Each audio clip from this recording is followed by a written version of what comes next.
Bienvenue sur Africa 24 dans cette nouvelle édition de l'Africa Tonight. Voici les titres de l'actualité. Henri Konan Bédié suspend le dialogue politique entamé le 11 novembre avec le président Alassane Ouattara. Le chef de file de l'opposition ivoirienne annonce une possible reprise, mais seulement sous conditions. Nous verrons lesquelles dans cette édition. La seconde conférence semestrielle des gouverneurs des régions s'est récemment tenue pendant 2 jours à Yaoundé. La situation sécuritaire du Cameroun était au cœur de ces échanges, à 2 semaines des premières élections régionales.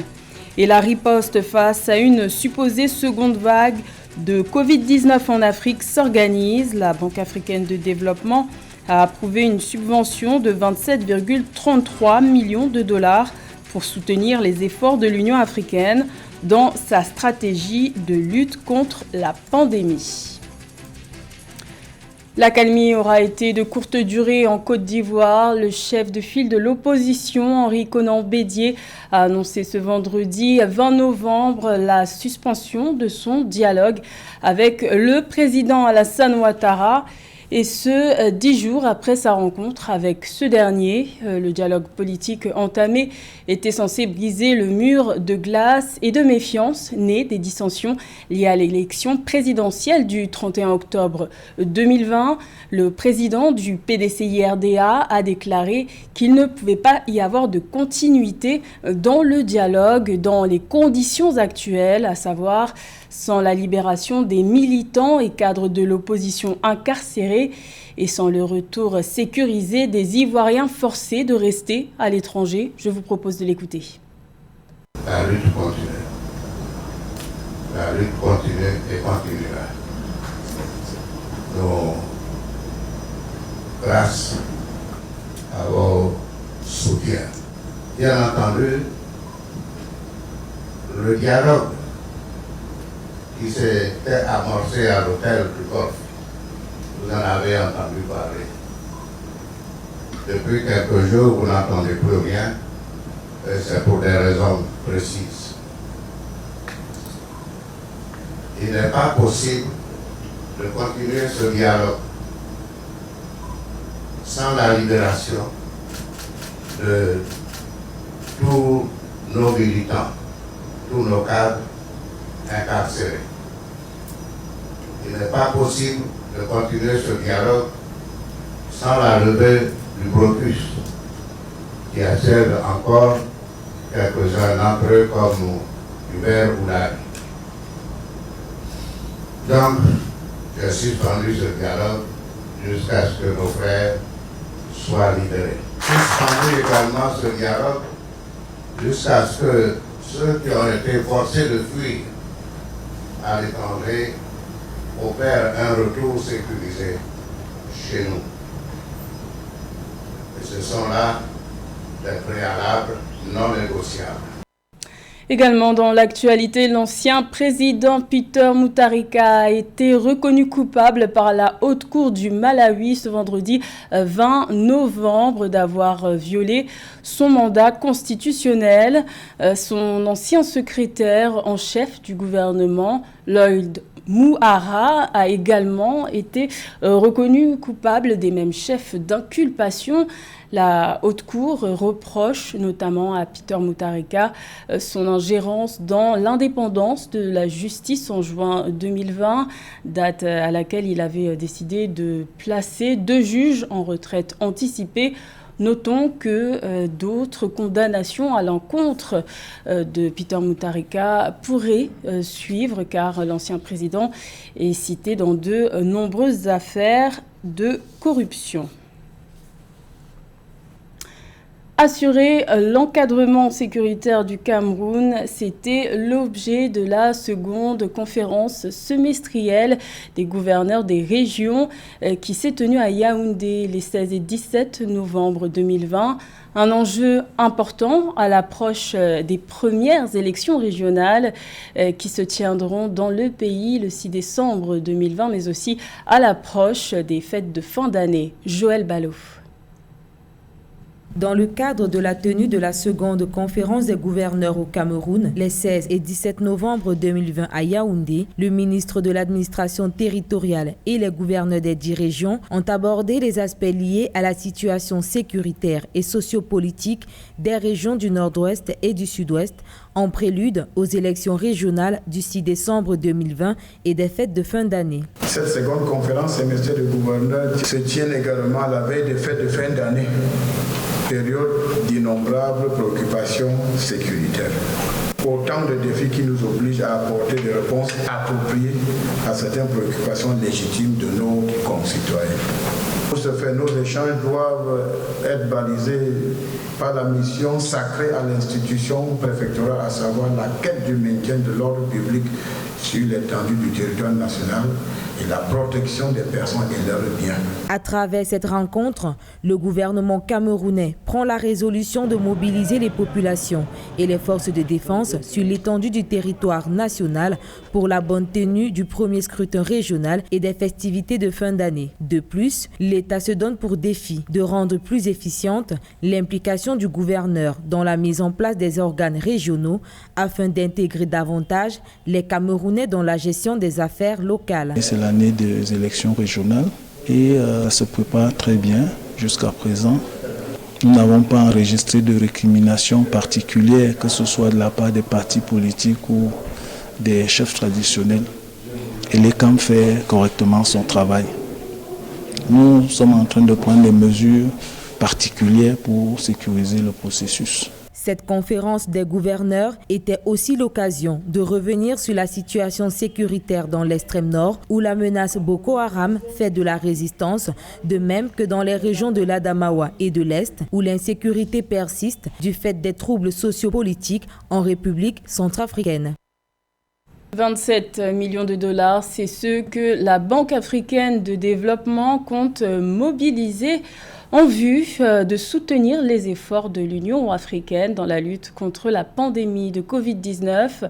Face à la deuxième vague de cette épidémie annoncée, une stratégie continentale a été mise en place. Notons que l'Afrique compte à ce jour un peu plus de 2 millions de personnes contaminées et plus de 48 000 décès dus au coronavirus. Nathalie Mo.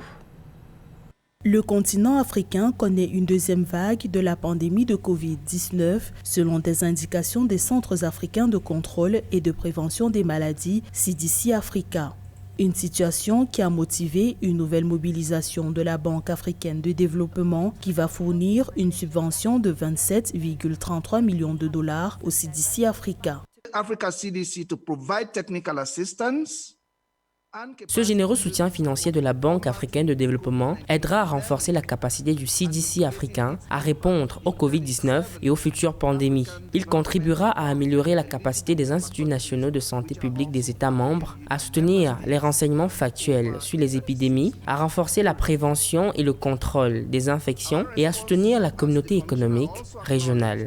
Ce 19 novembre 2020, l'Union africaine et la Banque africaine de développement ont signé un mémorandum d'accord en vue de soutenir la mise en œuvre de la stratégie continentale conjointe de l'Afrique pour l'épidémie de Covid-19 dans 37 États membres de l'organisation panafricaine.